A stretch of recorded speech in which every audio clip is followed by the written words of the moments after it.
EU, European union, western countries और G7 की जितनी भी कंट्रीज है, उन्होंने ये डिसीजन लिया है कि रशियन क्रूड ऑयल पर प्राइस कैप लगा दिया जाए। प्राइस कैप क्या होता है मैं आपको समझाता हूँ। मान लीजिए आप रशिया से ऑयल परचेज कर रहे हैं और वॉर से पहले रशिया आपको ऑयल दे रहा था $80 पर बैरल का, लेकिन अब वो दे रहा है $70 पर बैरल का।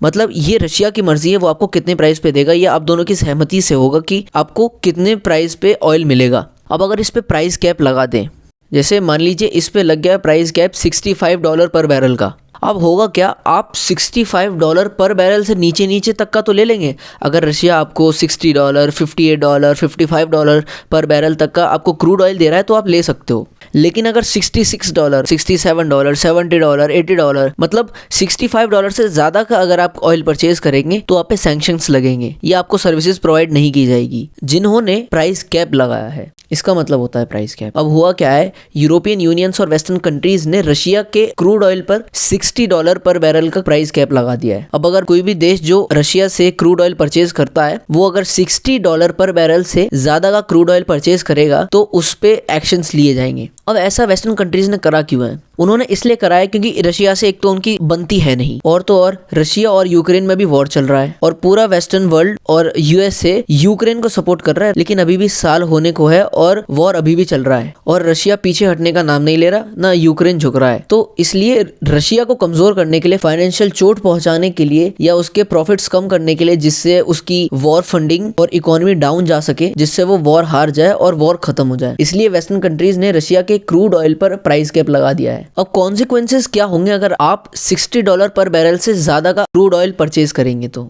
इंडिया वॉर से पहले रशिया से क्रूड ऑयल काफी कम परचेज करता था as comparing to western countries. ऐसा क्यों? उसे दूसरे देशों से या अरब कंट्रीज से सस्ता मिल जाता था रशिया से कंपेयर करे, और रशिया पे सैंक्शंस भी लगे हुए थे तो इतना कोई रिस्क लेने की जरूरत थी नहीं। लेकिन जैसे ही वॉर स्टार्ट हुआ तो वेस्टर्न कंट्रीज ने रशिया पर तरह तरह के सैंक्शन और रिस्ट्रिक्शंस लगा दिए, जिससे हुआ क्या कि रशिया की जो इकोनॉमी है वो थोड़ी डाउन जाने लगी, उसके प्रॉफिट जो कम होने लगे और उसकी जो फाइनेंशियल कंडीशन थी वो थोड़ी वीक होने लगी। तो रशिया ने भारत को क्रूड ऑयल बेचने का सोचा काफी कम प्राइस पे, नॉर्मल रेट्स के हिसाब से, और इंडिया ने इस अपॉर्चुनिटी को ग्रैब किया और रशिया से खूब ज्यादा ऑयल परचेज किया, जिससे रशिया की इकोनॉमी भी स्टेबल रही। लेकिन अब वेस्टर्न कंट्रीज से ये देखा नहीं जा रहा, तो उन्होंने प्राइस कैप लगाने की सोचा कि रशिया के प्रॉफिट्स कम किए जाए, जिससे रशिया की इकोनॉमी डाउन जाए और रिसेशंस के पीरियड में वॉर फंडिंग हो नहीं पाएगी और ग्रेजुअली रशिया वॉर हार जाएगा। अब अगर भारत ने $60 पर बैरल से ज्यादा का ऑयल परचेज किया तो वेस्टर्न कंट्रीज इंडिया पे कैसे एक्शंस लेंगे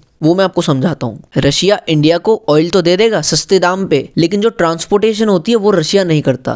जो भी सी में जो ट्रांसपोर्टेशन होती है, जो भी कन्वेंस होता है, वो सारा कौन कंट्रोल करता है? वो कंट्रोल करता है वेस्टर्न कंट्रीज, यूरोपियन कंट्रीज, जैसे फ्रांस हो गया, ग्रीस हो गया, ये सब पूरा ट्रांसपोर्टेशन देखते हैं। और अगर भारत ने $60 पर बैरल से ज्यादा का ऑयल परचेज करा तो वेस्टर्न कंट्रीज इंडिया को ट्रांसपोर्टेशन फैसिलिटीज प्रोवाइड नहीं करेंगी। अब आप सोचेंगे कि ये तो समस्या की बात है, अब इंडिया कैसे ऑयल परचेज करेगा या कोई और कंट्री रशिया से कैसे ऑयल परचेज करेगी? रशियन गवर्नमेंट तो फंस गई। लेकिन इस पर रशिया ने रिएक्ट करते हुए कहा है कि जो भी कंट्रीज ऑयल कैप को फॉलो करेगी उसे हम ऑयल नहीं बेचेंगे। जैसे इंडिया ने कहा कि ठीक है, हम $60 पर बैरल पे रशिया से क्रूड ऑयल परचेज करेंगे, वो प्राइस कैप को फॉलो करते हुए, तो रशिया भारत को मना कर सकता है कि नहीं, हम आपको क्रूड ऑयल नहीं बेचेंगे क्योंकि आप प्राइस कैप फॉलो कर रहे हैं। और रही बात ट्रांसपोर्टेशन की, तो रशिया ने कहा है कि हमारे पास पुराने पुराने जो टैंकर होते हैं, पुराने पुराने जो वेसल्स होते हैं जो कि अबेंडन हो रखे हैं सी में, जो कि रशिया के पास हैं अभी भी, तो उसे हम यूज़ कर सकते हैं। रशिया ने कहा है हमारे पास 100 से 150 ऐसे टैंकर्स है जिसे हम एक्सपोर्ट के लिए यूज़ कर सकते हैं। अब उसमें दिक्कत क्या है? उसमें दिक्कत है कि उसकी जो कंडीशन है वो इतनी फेवरेबल नहीं है जितनी कि दूसरी यूरोपियन कंट्रीज प्रोवाइड करती है इंडिया को।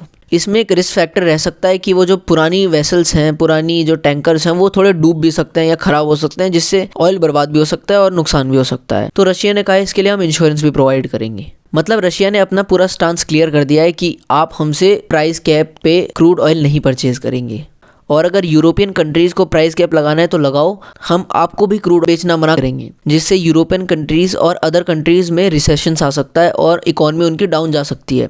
ऐसा क्यों? क्योंकि वेस्टर्न कंट्रीज का एक मेजर पोर्शन जो होता है ऑयल कंज्यूम करने का वो रशिया से आता है, और अगर रशिया इन्हें ऑयल बेचना मना कर देगा या गैस बेचना मना कर देगा तो इनकी इकोनॉमी पर सीवियर इफेक्ट्स भी आ सकते हैं।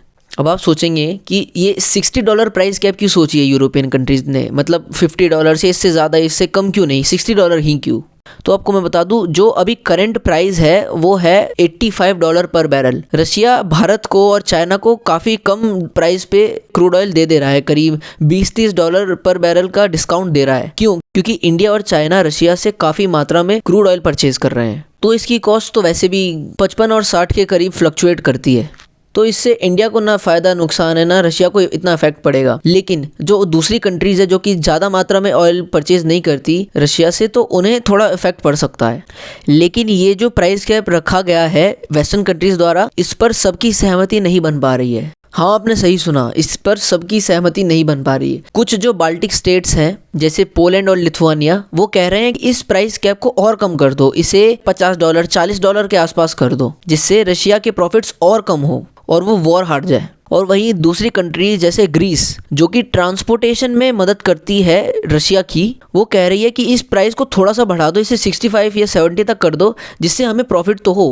तो यूरोपियन यूनियन ने जो डिसीजन लिया है $60 पर बैरल का, ये यूनाइटेड डिसीजन नहीं है। इस डिसीजन पे सारी यूरोपियन कंट्रीज एग्री नहीं करती। तो इस प्राइस कैप को फ्लोटिंग रखा गया है कि बढ़ा और घटा भी सकते हैं हम आगे जाकर।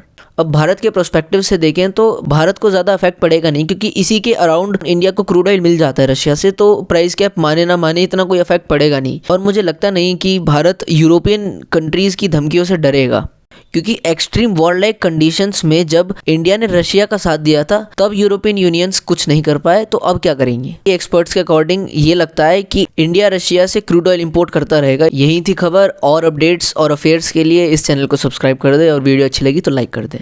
धन्यवाद।